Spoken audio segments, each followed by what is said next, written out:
Hi, my name is Emma. I'm the program manager at REEF.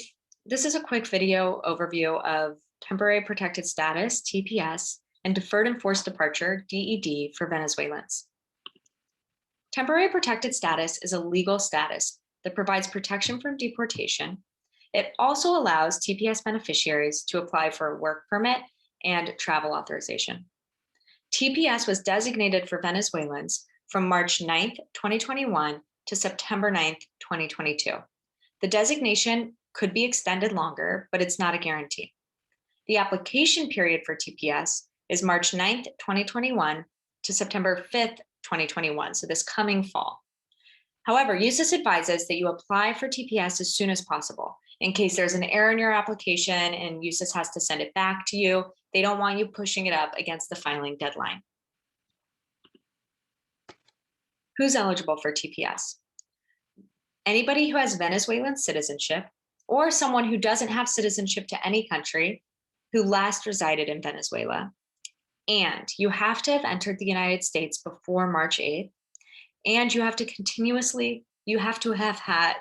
have continuously resided in the United States since March 8th.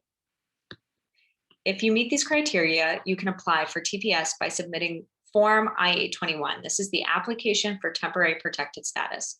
Along with that, you'll have to submit documents that prove your nationality, your date of entry into the United States, and your continuous residence in the United States. Details about which specific documents prove each of these criteria is available in the instructions to Form I-821, which is a separate PDF document that's also available on USCIS's website. The direct link to that document is in the description to this video as well.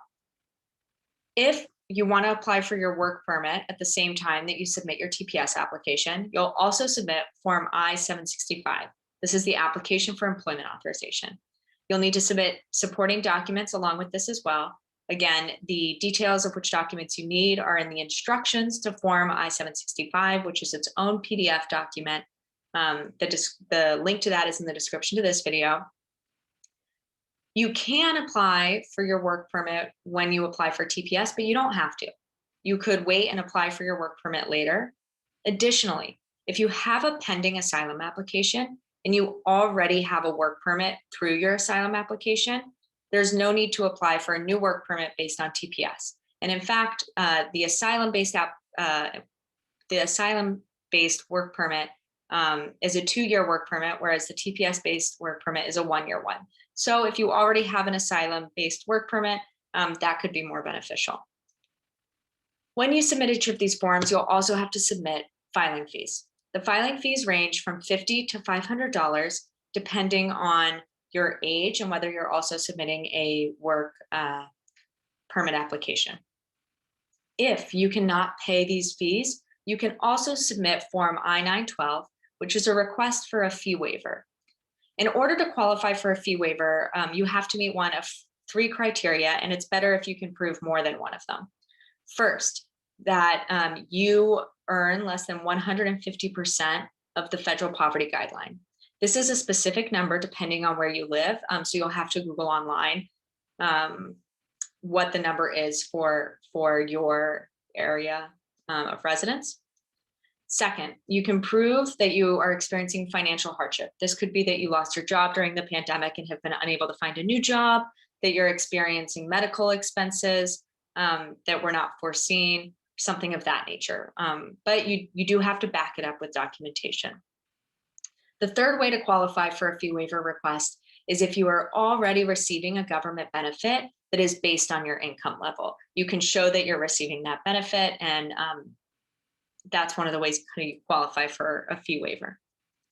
The details about each of these applications, what documents you need, how much they cost, where to submit them, all that information is on our TPS resource page. You can find that at the link that's listed here on the bottom of the slide.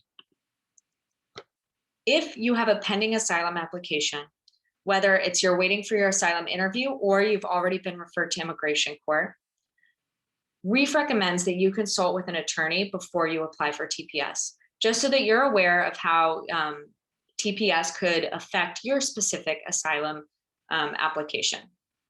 And this is going to vary on a case-by-case basis. You can also watch our partner VIA hosted a presentation with immigration attorney Guillermo Nolivos, which is super good. It's really comprehensive and looks at a lot of these kind of legal considerations you might want to take into account before submitting a TPS application. The link for that video is in the description here as well. Unfortunately, at the moment, REEF is not able to provide one-on-one consultations related to TPS. However, if you're planning to apply for TPS without an attorney, but you do want to speak to an attorney just to ask a question about your pending asylum case, you can always reach out and request a one-time consultation with a private attorney. A one-time consultation should cost between $150 and $300. If you do want to do that, you can always reach out to us for our list of private attorneys that we recommend. Finally, in the federal notice that included or extended the TPS designation to Venezuelans, there was also information about the implementation of deferred and forced departure for Venezuelans, which is a protection that President Trump extended to Venezuelans on one of his last days in office. So what's the difference between these two things?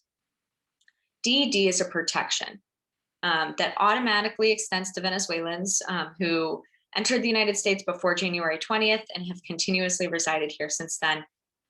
It is not a legal status. DED however, allows Venezuelans to apply for employment authorization. And it currently extends until July 22nd, 2021. It could be extended, but there's no guarantee. TPS, by contrast, is a legal status, and you have to apply for it. You're not automatically granted it. TPS allows you to apply for work authorization as well as travel authorization. It will expire on September 9th, 2021, unless it's extended, which could happen, but is not a guarantee. If you're eligible for both TPS and DED, USCIS recommends that you still apply for TPS. In case DED expires down the line, and TPS is just the legal status. So it's a little bit more concrete than DED, which is just a protection. Finally, stay updated, stay connected with us for any new information that comes out and is relevant. You can always connect with us on Zoom during our information hour. This is Wednesdays, 12 to 1 p.m. The link to join the meeting is on the homepage of our website. You don't need an appointment or anything. You can just drop in, talk to us, ask any questions you have. You can also stay up to date on our asylum alerts, which is where we'll post new information that becomes available that's relevant to TPS. You can read our resource page, focus specifically on TPS, how to apply, what you need to apply, where to submit, what the filing fees are. All that information is laid out on our TPS resource page. Follow us on social media. We're on Facebook, Instagram, Twitter, and YouTube. Our handle across all of our channels is REEF, across all of our platforms is REEF_NYC. We also post updates there. Finally, you can join our mailing list. If you prefer to get updates in your inbox, you can join our mailing list by filling out the form on the bottom of our homepage. Thanks so much, and please reach out if you have any questions, and have a great day.